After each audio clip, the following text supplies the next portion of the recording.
Thank you for watching this video from the Center for European Studies at Carleton University. This event was organized by the Center for European Studies and Canada-Europe Transatlantic Dialogue, and supported by Carleton University and by grants from the European Union and Social Sciences and Humanities Research Council of Canada. The views expressed in this video are solely those of the presenter and do not reflect the views of the European Union, Center for European Studies, and Carleton University.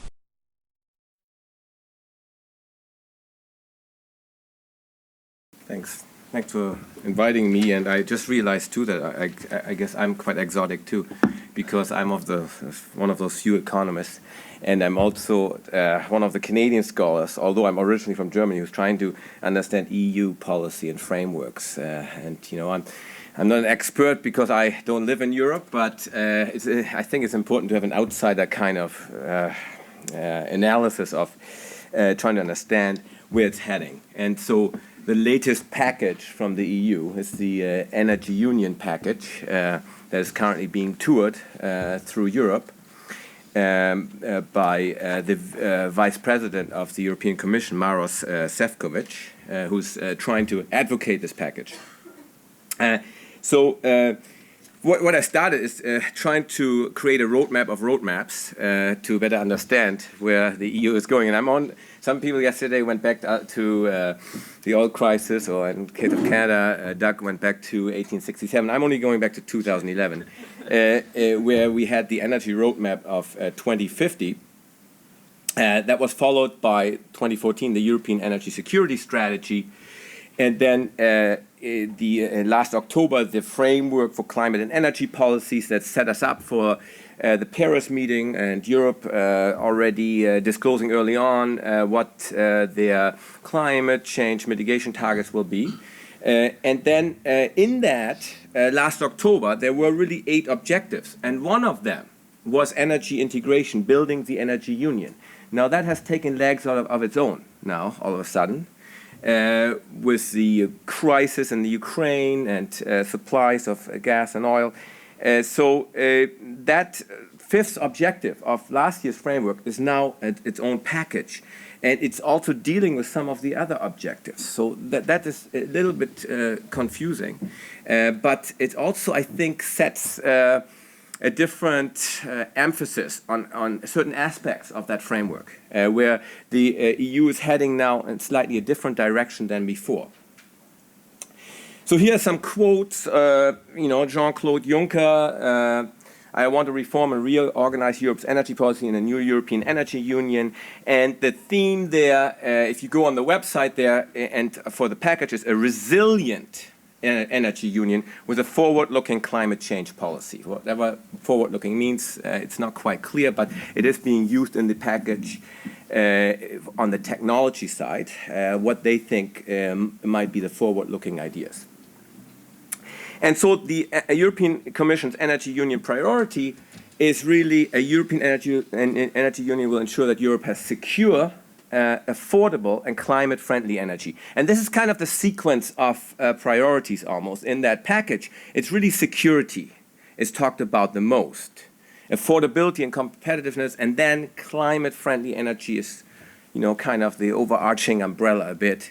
But it's definitely a shift from really decarbonization and making climate change #1 focus to really going back and saying, okay, security, solidarity, affordability, competitiveness in a climate-friendly environment. So that's really, I think, quite a big shift. Here we see Maros Sefcovic on his tour that he's touring from country to country trying to sell this idea.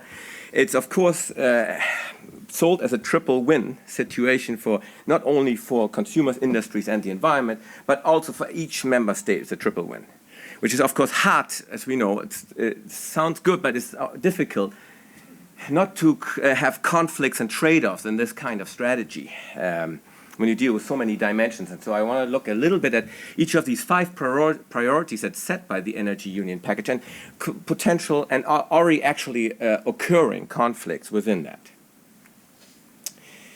So here are the challenges kind of as a background. We've talked a bit already about that, and it came up yesterday.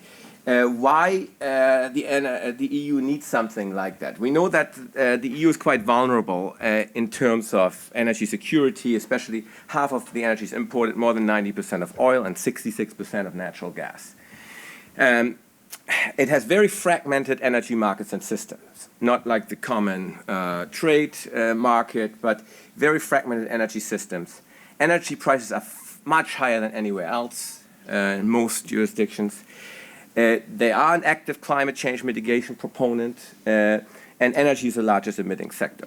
So here just a quick overview of the prices you can see here for household consumers. The EU has some of the highest prices of all the industrialized countries. The average is only outweighed by Japan and Australia, and Canada has lower prices than the lowest EU country. Industrial consumers, similar story, except the industrial consumers have cost lower prices than household consumers, considerably lower. And EU consumers are now realizing that they are taking an inappropriate burden, perhaps, and that maybe you can only push them as far. So let me first then talk about what are the ENUs, the Energy Union priorities. There are 5, as I mentioned. The first one is supply security, where there is the push to diversify Europe's sources of energy to make better and more efficient use of energy produced within the EU. So not so much depending on outside partners. But I will come to that in more detail. Not just within the EU, but they are also in that package pointing out that they are looking to establish new partnerships with certain Middle East countries, Asian countries. With Norway is a big partnership, and they also mention Canada and US as more active partners in their energy supply. We talked already a bit about markets, market signals, carbon markets, renewable certificates. So there is a push of having a more integrated energy market. First, how do you achieve that? Of course, through more interconnection in the electricity system, to be able to trade more between countries, and also to enable increased competition, reduce subsidies, regulatory barriers, and create lower energy prices. Again, the emphasis there is affordability and also competitiveness. Energy efficiency, consuming less energy in order to reduce pollution, also preserve domestic energy sources. Again, and supply security kind of motivation behind that, and therefore also reduce imports. Emission reduction, there's of course this push to rebuild the emissions trading scheme, pushing for a global deal for Paris, and encouraging private investment in new infrastructure and technology. So there's really a lot of emphasis on that. Research and innovation, supporting breakthroughs in low-carbon technologies by coordinating research and helping to finance projects in partnerships with the private sector. So those are the 5 priorities. So let me go one by one. I want to go over them in a little bit more detail. Supply security is a big push in this. So there are some very concrete recommendations in that package for supply security. A new gas hub in southern Europe, key infrastructure project for Finland, Baltic states, and Nordic states are very dependent on single supplies of natural gas. This will be changed through major infrastructure investment in LNG terminals and making sure that each EU member state has at least 2 sources of supply. And some of them will have 7, like Italy. So better use of regasification storage capacity in the gas system. A big push. Removing obstacles to LNG imports from the US and other producers. So there's a big push on LNG in this document. Advancing domestic production of oil and gas from unconventional sources such as shale gas. In brackets, of course, as long as public acceptance and environmental impacts are adequately addressed. We'll come to that because also the EU member states have very different approaches or opinion on shale gas and fracking. They are very much not seeing eye to eye on that. And also, as I mentioned, these strategic energy partnerships with important transit countries, Algeria, Turkey, Azerbaijan, Middle East, Africa, and partnerships with Norway, USA, and Canada. Here, what I just mentioned about is the current situation that is from the European Commission's document, where they're trying to push this, is you can see here that Denmark, Finland, the Baltic states, and Slovakia only have one supply source really for gas. And with the plans, by 2022, you will see major investments in liquefied natural gas terminals in those countries, not in Slovakia, but Poland, and also in southern states as well. And you can see then that by 2022, the worst case scenario is you only have two sources of supply. Many countries will have 4 or 5, as I said, in the case of Italy, up to 7. So what are some of the challenges here in policy conflicts? Apart from requiring massive investments in LNG terminals and infrastructure, it's also not really specified how the financing will be secured. Member states have very fragmented shale gas policies. I will come to that in a second.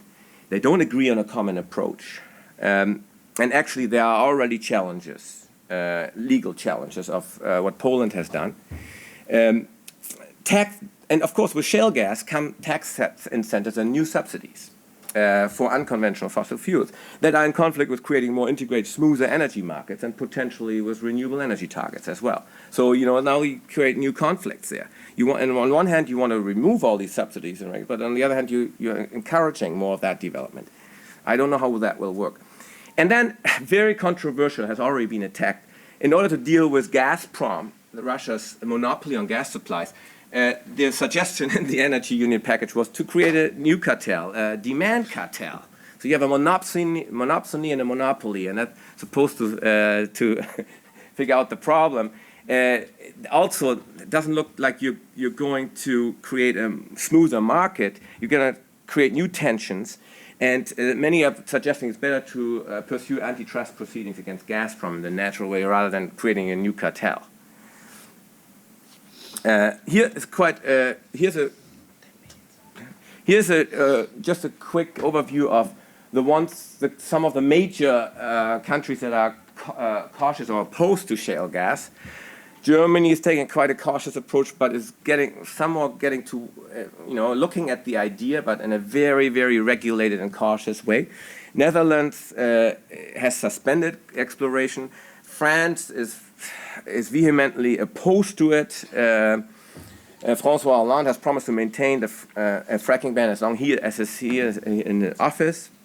And then we have the other groups that are supportive of shale gas development is Poland. And as I mentioned, the European Commission opened legal proceedings against Poland in June of last year because of the new geological and mining law that they approved that infringes with environmental impact assessment rules. The UK is in favor of shale gas development and has adopted regulations. Spain supports shale gas development, has already issued exploration permits. However, most of these gas reserves are in the Basque-Cantabrian Basin, and the region of Cantabria banned fracking, but the Spanish Constitutional Court declared the ban unconstitutional. So there are some internal conflicts within Spain, although they are supportive of it. So it's really tricky, that shale gas file. The second is the fully integrated internal energy market.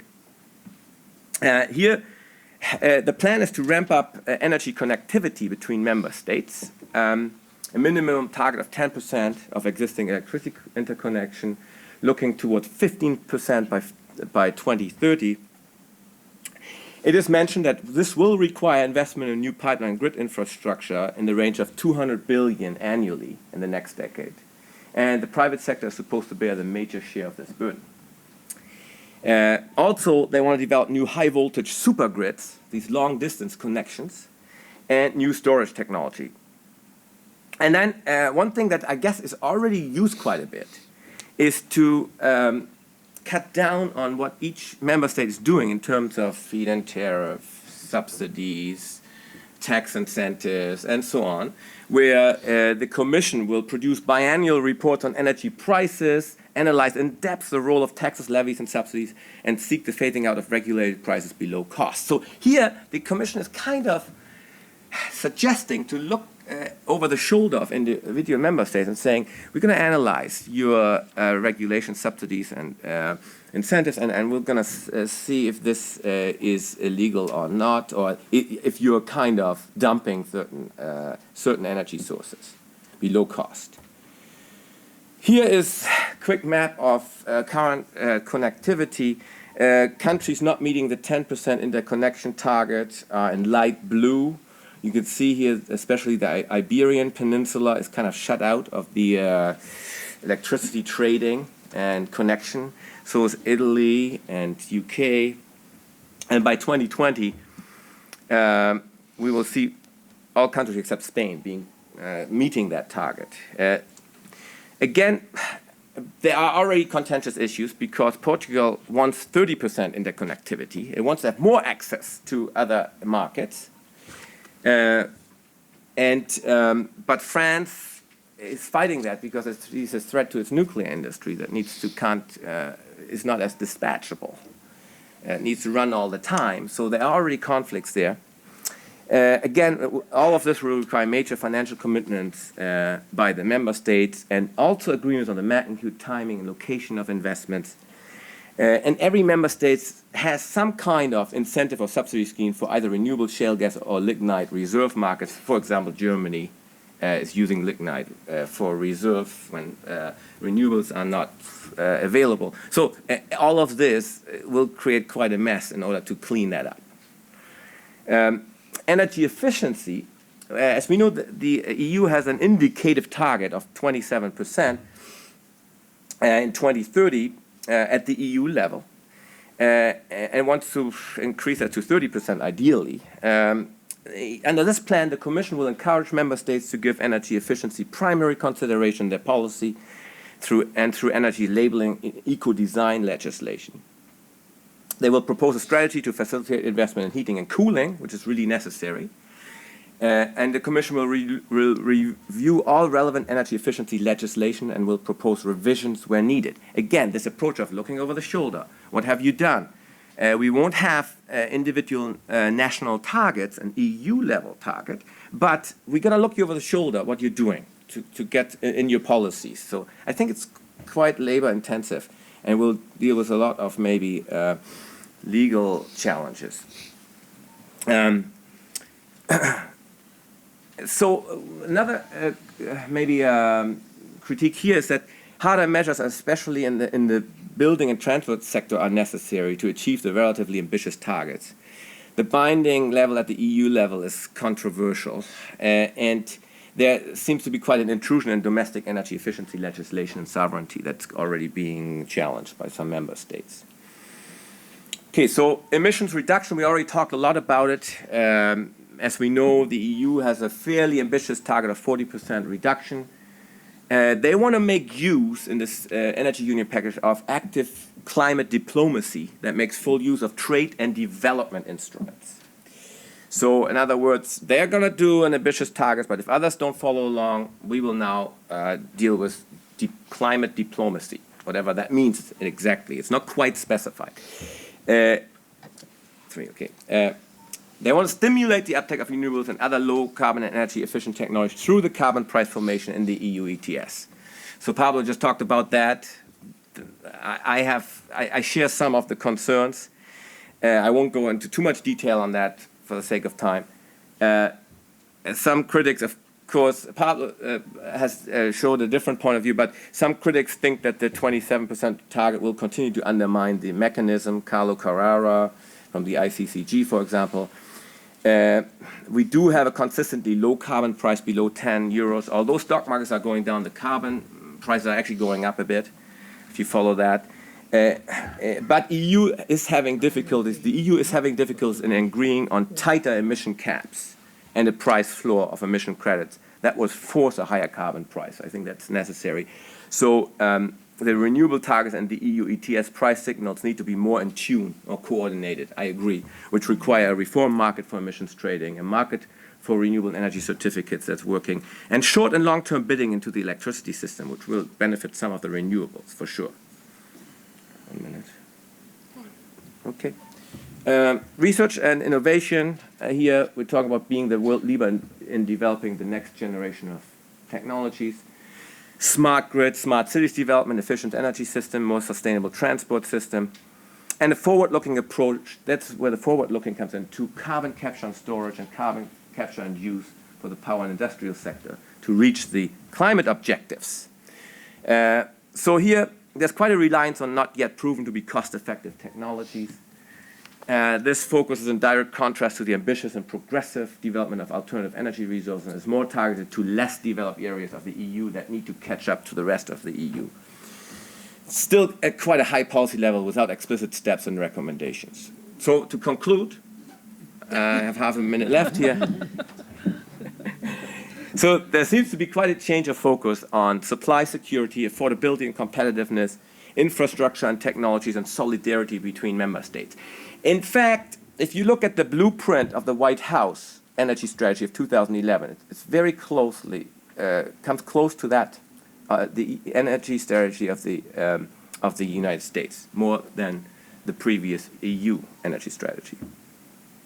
There are potentially contradicting objectives: energy integration, EU targets for renewables and energy efficiency, but freedom to determine national energy mix. Fossil fuel subsidies and tax incentives for shale gas clash with carbon prices and other market signals, and there's still too much dependence on the ETS sector until 2020 at least, and is not effectively dealing with transport, agriculture, forestry, and other major carbon contributors. There's talk about that, there's some initiative, but it's not enough in my view. Thanks. Thank you.